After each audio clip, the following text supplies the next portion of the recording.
Hello, everybody, and welcome to Right Here, Right Now, live Buffalo football talk. I'm your host, Alex Brasky, here for the Batavia Daily and Livingston County News. Each week, we'll discuss Buffalo's favorite football team, along with all the comings and goings from Orchard Park. Let's dive in.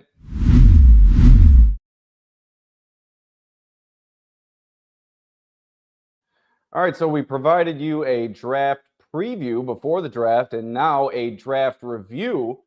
Buffalo uses 9 picks and really satisfies a lot of needs on defense. Doesn't touch the offense much until late. The Bills entered the draft with picks number 30 in round 1, 56 in round 2, 62 in round 2, 109 in round 4, 132 in round 4, 169 in round 5, 170 in round 5, 173 in round 5, 177 in round 6, and 206 in round 6. They end up with 9 selections, as I said, 2 trades with the Chicago Bears, landing them a couple of defensive tackles. They wind up with pick number 30 in the first round. They use it on Kentucky cornerback Max Hairston. And then pick number 41 in the second round, they trade up for South Carolina defensive tackle TJ Sanders. Following that pick number 72 in the third round, Arkansas edge rusher Landon Jackson. Then pick number 109, fourth rounder, Kentucky defensive tackle Deion Walker. That also via a trade with the Browns. Then 170 in round 5, Ohio State cornerback Jordan Hancock. 173 in round 5, that resulted in Georgia Tech tight end Jackson Hawes. 177 in round 6, Virginia Tech cornerback Dorian Strong. 206 in round 6, UConn offensive lineman Chase Lunt. 240 in round 7, Maryland wide receiver Caden Prather. So as I said, needs solidified on the defensive side of the ball. 3 cornerbacks, 2 defensive tackles in this draft, and also an edge rusher. 3 positions of need entering the draft. Cornerback, you need a starter still. You brought in Tre'Davious White off the free agent pile. You bring in Harrison, who will perhaps challenge him for that cornerback 2 role opposite Christian Benford. And then on the defensive line, you bring in Sanders, a pass rushing specialist inside, somebody who could perhaps work with Ed Oliver on pass rushing downs. And then you have Deion Walker, really a run stuffer, a big body inside to help perhaps take some double teams away from Ed Oliver. And then edge rusher Landon Jackson, perhaps a future pairing with Greg Rousseau, opposite Rousseau on the edge. So I think you have 4 solid players there. I like a couple of the picks a bit more than the others, but the Bills showed conviction in moving up to get Sanders, also showing conviction with Walker. So I think the Bills are satisfied with where they are, and obviously with the draft, you have to let it play out. I think with some of these outlets coming out with post-draft grades already, I understand content needs to be produced and assignments are doled out, but sometimes it's tough to grade these picks without seeing them perform on the field. Everything until we see it week 1 and moving forward is simply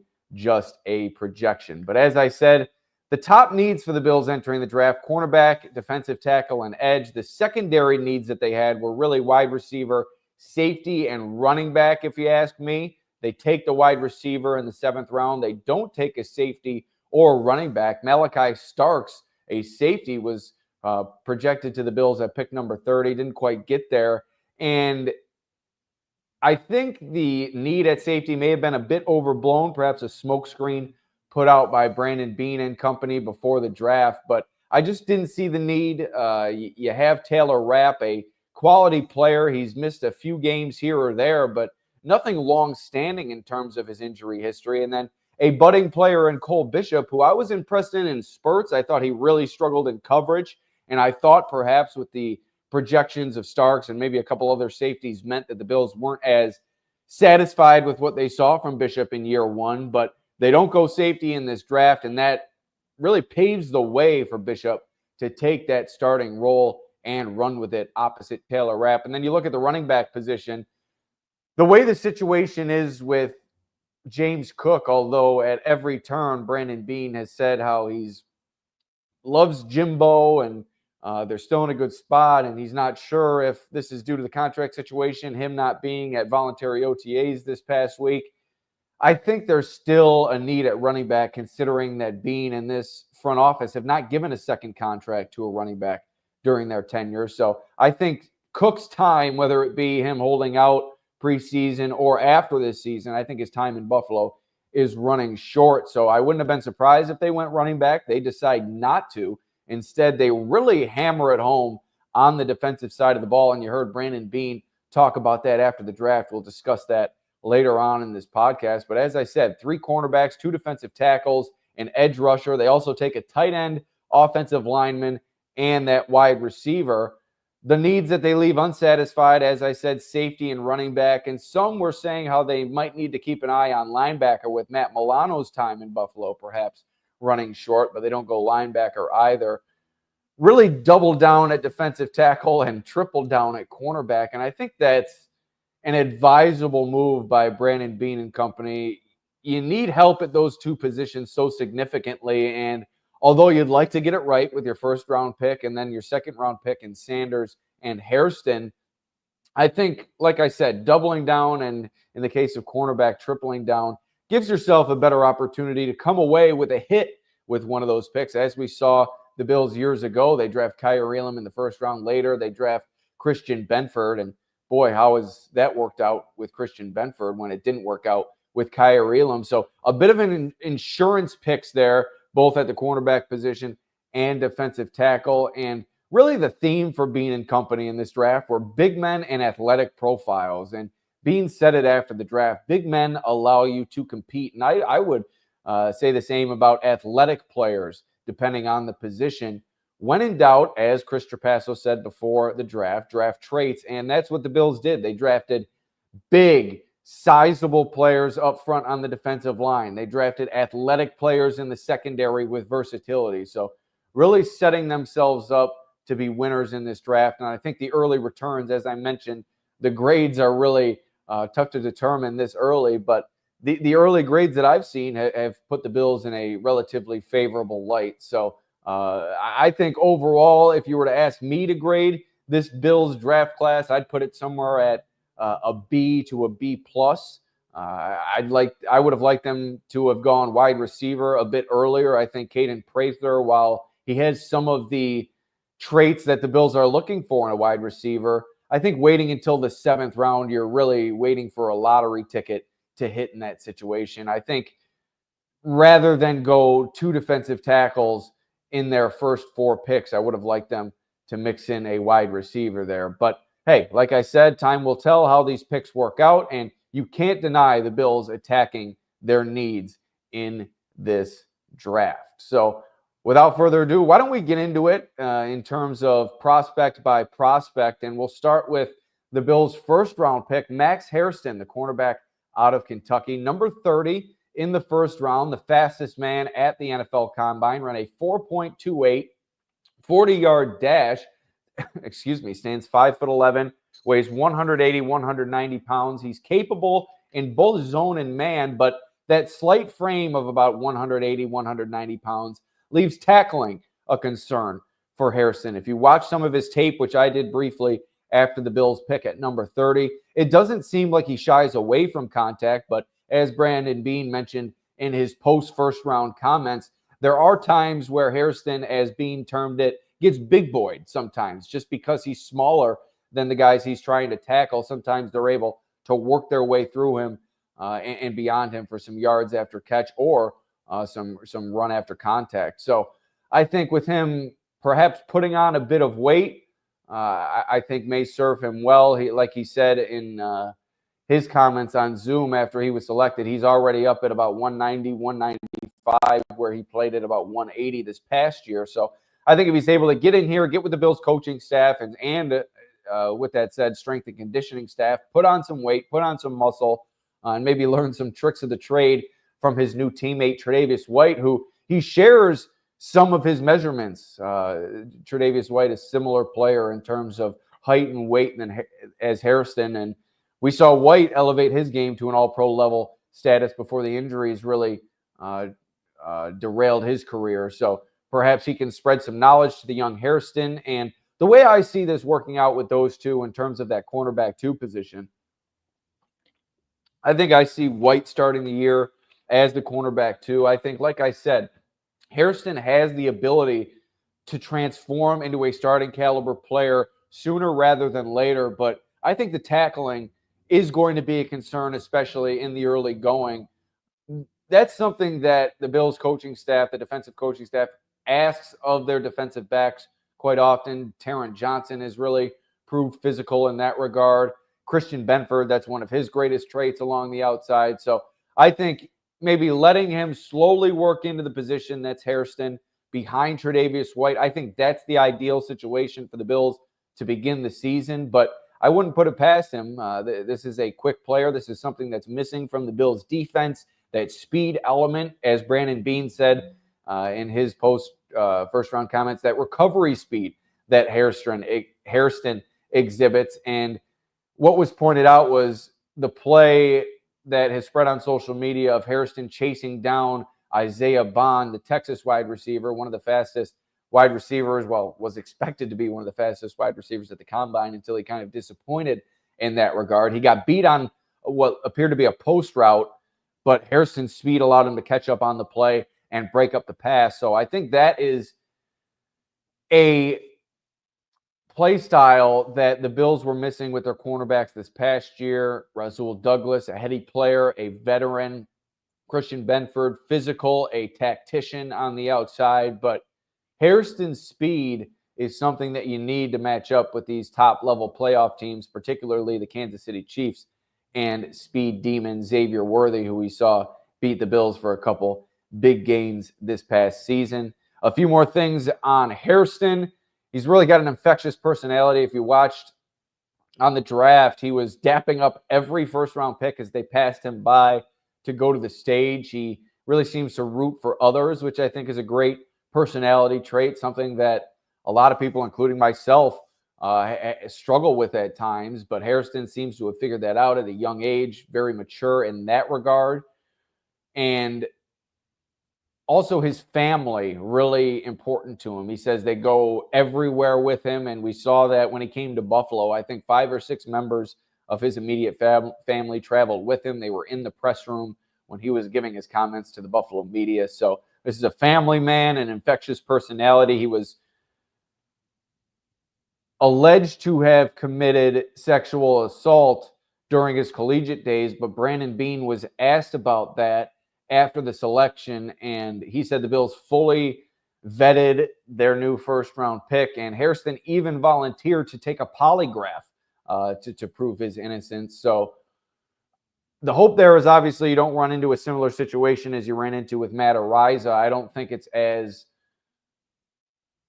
worrisome of a situation in terms of the legalities with Hairston as it was with Araiza when you selected him.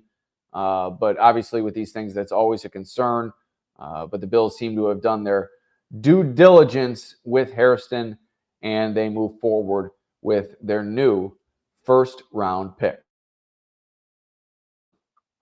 All right, next up, T.J. Sanders, defensive tackle out of South Carolina, pick number 41 in the second round, the trade up with the Chicago Bears. The Bills sent picks number 56 in the second round, 62 in the second round, and 109 in the fourth round. And funny enough, they later got back pick number 109 from the Chicago Bears and took Deion Walker. But they received pick number 41, pick number 72, pick number 240, the second round, third round, and seventh round, respectively there. And they used pick number 41 on TJ Sanders, 6'4", 297 pounds. He says he's increased his weight to about 305, 310 at this point. He'll be 22 years old in July. He's a 3-technique pass rush specialist. He thinks he can be versatile, though, up front, and certainly has the size to do it if he is indeed able to up his weight to about 305, 310 pounds. He's not the 330, 340 that Deion Walker is, but a sizable player nonetheless. And like I said, a pass rush specialist and high IQ player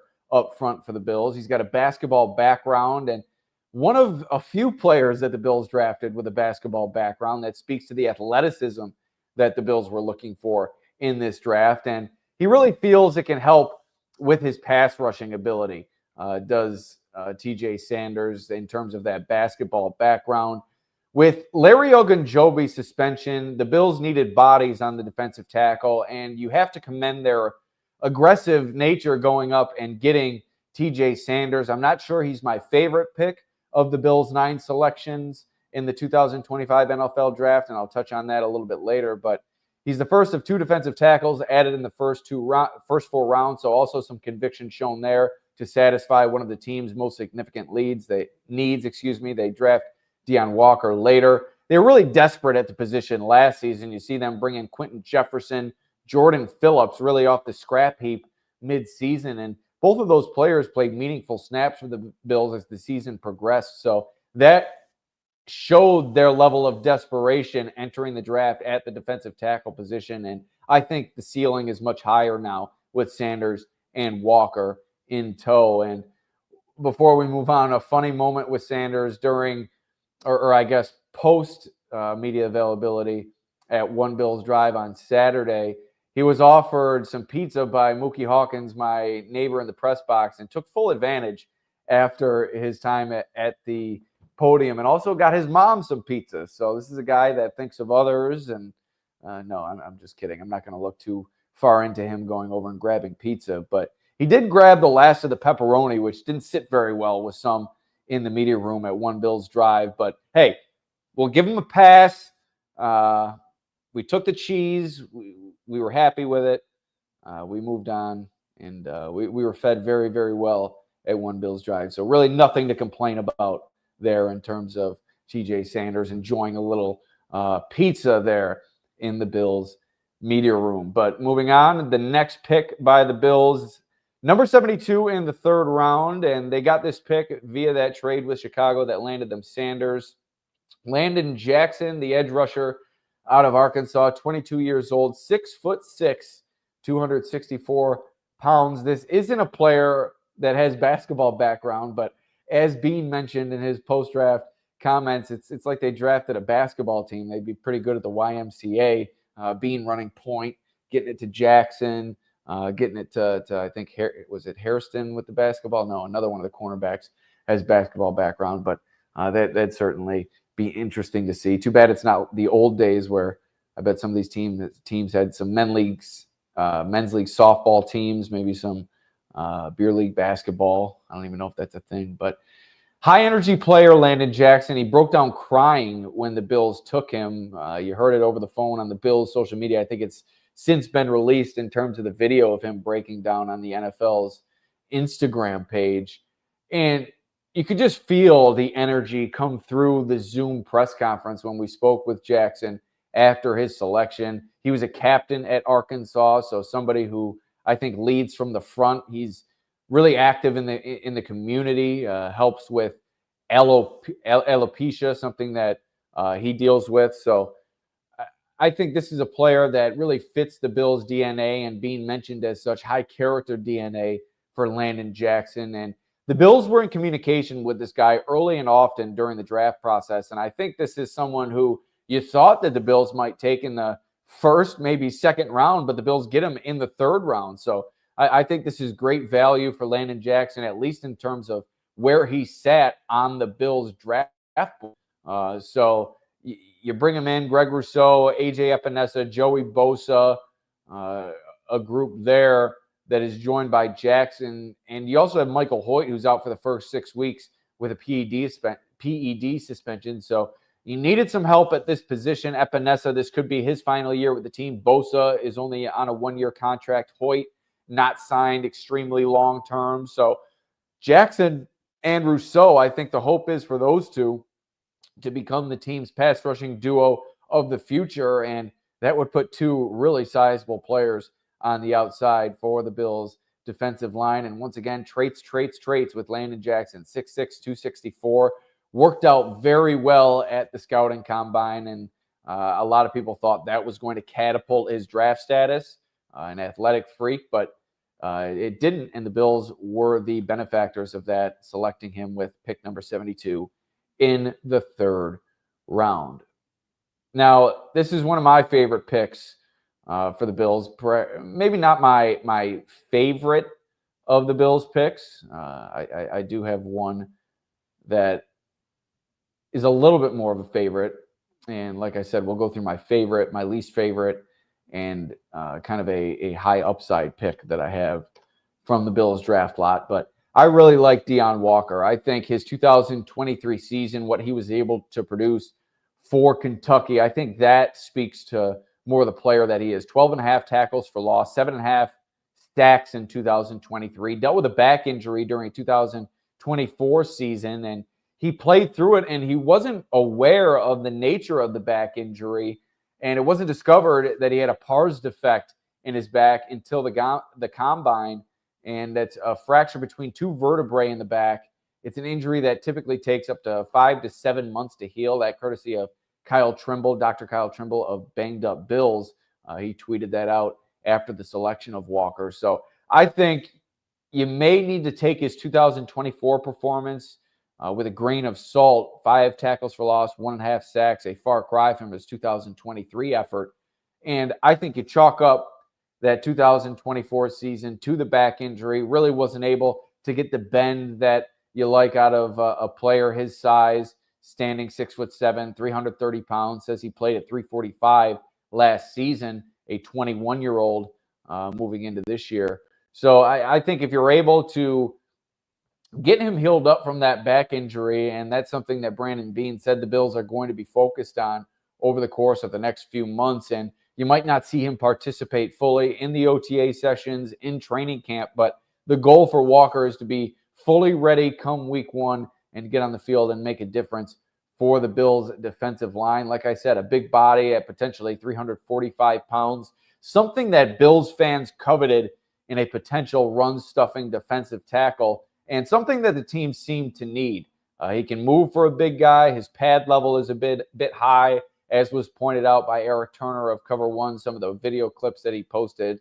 He also plays with a bit of finesse, so I think maybe the Bills need to coach him up in terms of his physicality. But this is a player that has the size you're looking for and has the track record before the injury that I think gave the Bills some interest in the pre-draft process. He could challenge Daquan Jones for a starting role as early as the first few weeks of the season. But I think this is a player that's going to play immediately. We know how the Bills like to rotate their defensive tackles. So by no means will this be someone who has to work his way into the rotation. He will be firmly implanted into game days as soon as week 1 for the Bills. And a 2-time captain was Walker at Kentucky, so another player with leadership ability. He's also an avid bowler, a high game of 289, something that Western New Yorkers really fond of, the bowling game. I grew up on Beat the Champ with Paul Peck, so maybe Walker gets himself a bowling endorsement here in Buffalo with the Bills. And speaking of the Bills, the Kentucky Bills are what the Buffalo Bills are turning into. The Bills like to really follow familiarity. Utah, they draft Zach Moss, and then they follow that up with Dalton Kincaid, and Cole Bishop years later. The University of Florida, you have Kyer Elam, Justin Shorter, Osiris Torrance, and now the Kentucky boys. You have Ray Davis drafted by the Bills last year, and then Max Hairston and Deon Walker drafted by the Bills within the first 4 rounds this year. So something is familiar about the University of Kentucky, something that the Bills like about what they have there in the SEC, and the Bills take full advantage with 3 players from that school. So those 3 are going to enjoy each other's friendship and camaraderie, I'm sure, as they did at the collegiate level for a few years. So that's going to do it for the Bills' first 4 rounds. And before we get to the remaining selections, let's take a quick break, and we'll be back on the other side of this quick transition.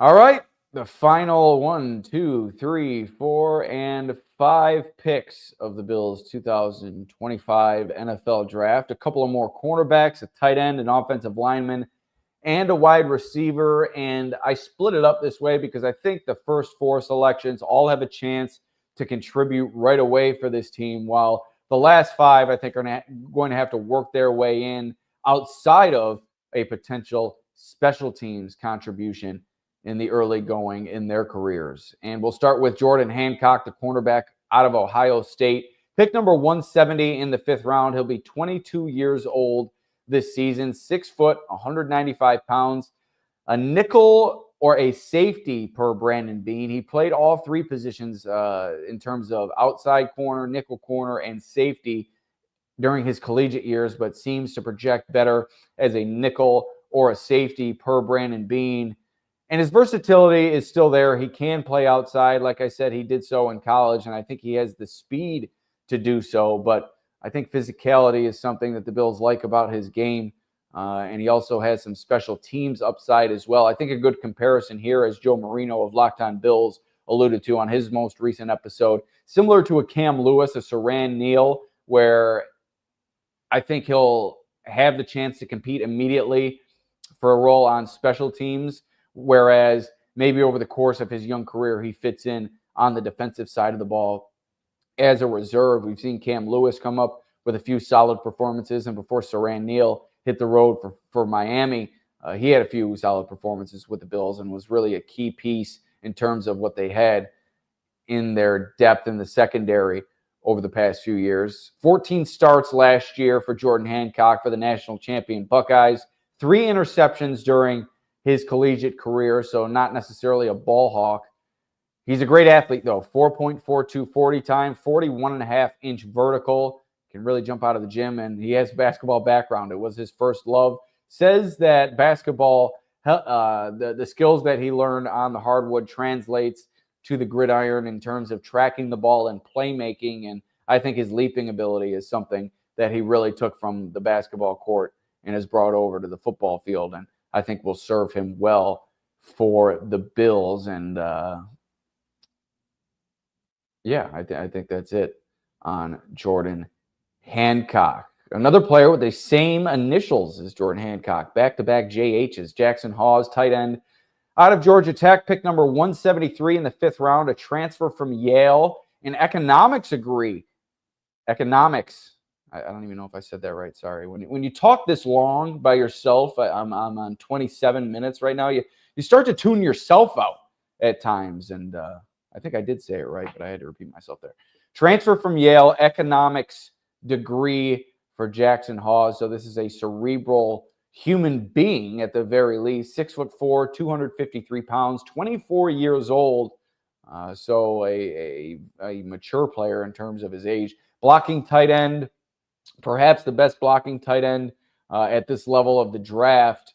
And he didn't have a very deep production profile in college, but this is a player I think that can come into the Bills' offensive scheme and perhaps be better suited for that jumbo tight end role than an Alec Anderson. While Anderson has done a phenomenal job in that role over the past couple of years, I think putting a true tight end out there at that position may increase the threat in the passing game and perhaps cause opposing defenses to account for that jumbo tight end a bit more than you would with an Alec Anderson out there. Hawes should replace Quentin Morris as the team's tight end 3. Morris is still a free agent at this time, so I guess there's a chance that the Bills could bring him back, but right now I would see Hawes fitting in behind Dalton Kincaid and Dawson Knox as the team's 3rd tight end on the depth chart. Another player with a basketball background and 6'4", 253. The Bills have their 2 postmen in Jackson Hawes and TJ Sanders, whereas Jordan Hancock perhaps could handle the ball for them. Maybe shooting guard, whereas Brandon Beane is the point guard. And then I think that's the only, he's the last player with a basketball background here. But hey, maybe the Bills could find somebody else on their roster. I'm not sure who would be the best. Maybe Josh Allen, small forward. I think that would work. But moving on here, Dorian Strong, cornerback out of Virginia Tech, was the Bills' next selection at pick number 177 in the 6th round, the third cornerback drafted by the Bills. You have Hairston, Hancock, and now Strong, 6'1", 185 pounds, 23 years old. And whereas Hancock, perhaps more of a nickel safety fit and better fit on special teams maybe, whereas Strong, I think, projects as more of an outside cornerback and somebody who could potentially lock down a starting role in the future. He can play man and zone and has great coverage skills. Maybe not as much athleticism as a Jordan Hancock, but this is a impressive athlete in his own right. So I think Dorian Strong, while he likely won't challenge for a starting role early in his career, especially with Hairston, Benford, and you have White and Toe as well. Perhaps if things don't work out with Hairston or whatever the case may be, Strong, I think with his coverage ability, I think this is a player with high upside in that regard. 12 starts, 32 tackles, 6 passes defended, 2 interceptions last year for the Hokies. So he'll start on the outside, has some nickel capability as well. Like I said, a relatively impressive athlete, 4.5 yard, 40-yard dash. This is a player that the Bills seem to like, and they really are leaving no stone unturned at the cornerback position. You've seen a 6th-round talent work out for the Bills before at that position, so perhaps Strong, as he progresses in his career, turns into a starting caliber player in Buffalo. 2 more picks left. Second to last, Chase Lunt out of UConn, the offensive lineman, number 206 in the 6th round, 6'8", 304 pounds, 25 years old. May need to bulk up a bit at the tackle position, but he's also being projected maybe more so of a guard due to his short arm length. He's a supreme run blocker, has an explosive first step that he commented on during his post-selection comment, says that's really helped him attack opposing defensive linemen and get after them in the running game. He's a versatile player, as I mentioned, can play tackle and guard, plenty of experience, 49 career starts at the collegiate level, and he's a former teammate of Ryan Vandermark. And I mentioned that familiarity that Brandon Beane commented on post-draft. I asked him about it, and he said that they like to ask former teammates if they have them in the building in Buffalo about prospective draft prospects. And Ryan Vandermark, another one, whereas Ray Davis was asked about Max Hairston, Deion Walker. The Bills asked Ryan Vandermark about Chase Lunt, gave him a good report, and next thing you know, Lunt ends up with the Bills. So rounding things out, the 7th-round selection and final selection of the Bills' 2025 draft class, Caden Prather, the wide receiver out of Maryland, 6'3", 204 pounds, 23 years old. An impressive combination of size and speed, a 4.46 40-yard dash, and I already mentioned 6'3", 204 pounds.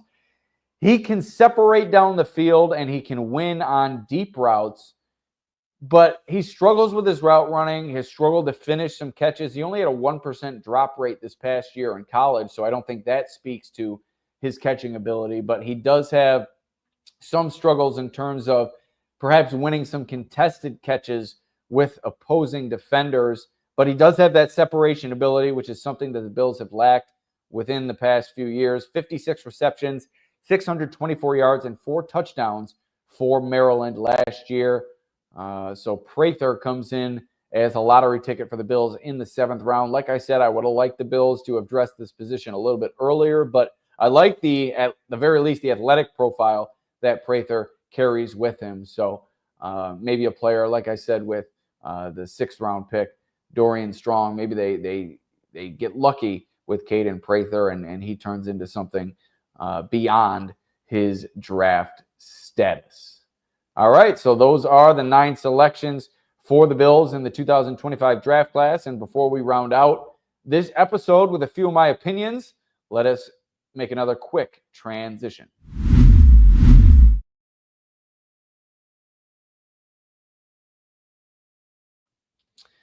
All right, rounding out this episode here, we've talked about all 9 selections. Now, time to give you my favorite pick of the draft, my least favorite pick of the draft, and a sneaky pick of the draft that I think could be a future starter for the Bills as soon as next season. Landon Jackson is my favorite pick of the Bills in the 2025 NFL draft. And it simply comes down to traits. The Bills don't have enough traits guys on their team. They do have a Greg Rousseau, but even with him, I don't think he tested as magnificently as Landon Jackson at the combine. At this level, the NFL level, when you're trying to win a Super Bowl, you need players with incredible size, incredible speed, incredible athleticism. And it seems to me that Landon Jackson has all three. Might need to work on his bend a little bit per some draft analysts, but his physicality is unquestioned. And he also has, I think, the mental makeup that the Bills are looking for, a team captain, a high character player off the field as well. So I think this is the future pairing that goes with Greg Rousseau as soon as midseason, to be quite honest with you. You never know what you're going to get out of Joey Bosa. AJ Epinesa, I'm not sure he provides the pass rushing ability the Bills are looking for. So I would expect Landon Jackson to be immediately inserted into this pass rushing rotation and be given every opportunity to spread his wings and earn a significant contributing role this season with the Bills. My least favorite pick of the draft, as I mentioned earlier, TJ Sanders. I thought this was a bit of a reach for the Bills. I'm not sure you had to trade up for him in the second round. I understand if you like a player, you want to ensure that you get him, especially if he's the last player on your board in that area of selections. When it came to pick number 41 for the Bills, they move up and they get Sanders. I thought, like I said, a bit of a reach. The size is a concern for me. I don't think you need a massive guy up front, but it seems like he's been trying to put on weight for a while. And while it's worked for him at the collegiate level, I think doing that at the NFL level is an entirely different challenge. And as you put on weight at a position such as defensive tackle, or any position for that matter, mobility becomes an increasing concern. And hopefully he can move as well with the increased weight at plus 300 pounds. But TJ Sanders, my least favorite pick of the Bills in the 2025 NFL draft. The sneaky pick that I have for the Bills, I think Chase Lunt could be the team's future starter at guard. I know he played tackle in college, but it seems like they're going to transition him to guard at the NFL level. David Edwards is a free agent in 2026. They'll be looking likely for his replacement at that time. And a low-cost option could be Chase Lunt if he's able to get in here with Aaron Cromer and do his work and develop into that guard position. All right, so favorite, least favorite, sneaky pick. The Bills also signed several undrafted free agents post-draft. This list courtesy of Ryan Talbot of Syracuse.com and Joe Buscaglia of The Athletic. The Bills signed New Hampshire defensive back Wande Owens, New Mexico defensive tackle Devin Brant Epps, Virginia Tech linebacker Keontae Jenkins, Washington tight end Kaleki Latu, Miami cornerback Daryl Porter Jr. Why couldn't they? I'm joking here, obviously, but for my sake, why couldn't they all be named like Daryl Porter Jr.? I think I butchered at least 3 out of the first 4 of the Bills' undrafted free agent selections.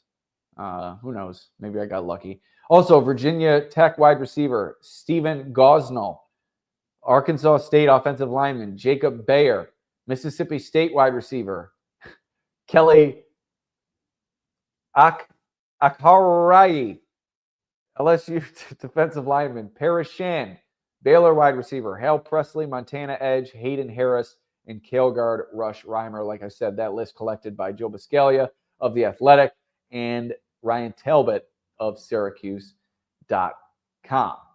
All right, the final thing that I want to touch on this podcast is Brandon Beane's comments regarding defense versus offense in this year's draft. And what he said after the draft, and he really said as much before the draft, was he didn't remember the Bills' offense struggling as much, particularly in big moments in the playoffs this past season, and really putting the onus on the defense to improve to get the Bills over the hump in 2025. And I think those comments rang true for Brandon Beane. While I think the offense has come up short in some big moments in the postseason these past few years, having a chance to perhaps win the game for the defense down the stretch. They've had the ball in their hands down the stretch of these games against the Chiefs the last few years, and they've just failed to score the game-winning touchdown outside of obviously 13 seconds where that whole debacle took place. But I think defense is clearly the side of the ball that the Bills needed to improve the most this offseason. Defensive line and cornerback, obviously the two most significant needs, and they triple down at cornerback, double down on the defensive line, and I'm really excited about what Deion Walker and Max Harrison have to offer at the cornerback position. I think Harrison is exactly what the Bills need, and I mentioned it off the top. That athleticism and that speed, I think, is the missing piece for Sean McDermott's secondary. If they can get Cole Bishop and Taylor Rapp to transform into an above-average safety tandem, I think Max Harrison and Christian Benford down the road this season, trending into the playoffs, can be a fantastic cornerback duo. And really, those four working together on the back end could really work wonders for the Bills over the next few years. And then you look at the defensive line, Walker, I think he is the run stuffer and the people eater that Ed Oliver needs alongside him on the defensive line. You've seen some screen grabs on social media of Walker just eating up 3, 4, maybe even 5 offensive linemen at a given time. So I think that's exactly what Oliver has needed these past few years. He's dealt with far too many double teams, and he's not a player who I think can fight through those double teams as well as maybe an Aaron Donald or a player with incredible strength such as Donald possessed during his NFL career. I think Ed Oliver's strength is really his pass rushing ability and his athleticism, beating players one-on-one on the defensive line. And if Walker's able to eat up some blockers along the inside, I think that's going to work wonders for Ed Oliver. But this puts the onus on the Bills offense, specifically Keon Coleman and Dalton Kincaid. They must have a bounce-back season this year. I know that the Bills scored 30 points per game last year with Keon Coleman and Dalton Kincaid performing the way that they were, but something tells me that the Bills are going to need much more out of both of those players this year if they hope to score somewhere close to 30 points per game, such as they did this past season. Coleman was the team's second leading receiver with just over 500 yards. Kincaid was a big disappointment last year. A lot of people projecting him to have 1,000 yards receiving. I'm not sure he even eclipsed 450 yards on the year. So you need more from those two players, and you need more, I think, in terms of touchdown production from Keon Coleman, where I think volume is going to be Kincaid's bag this coming season. Yes, the Bills love an everybody eats mentality, and Khalil Shakir, I still think, is the engine that makes this passing game go. But when you're bringing those two players high in the draft the past 2 years, at some point you're going to need both of them to transform into top-level players within your offense, particularly Kincaid entering his third year. I think the pressure is on him to really boost his performance entering the 2025 season.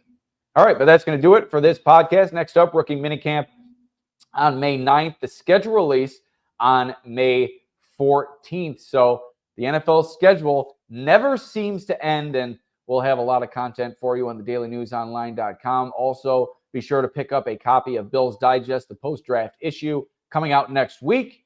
It'll be on newsstands probably the week following and in your mailboxes around the same time.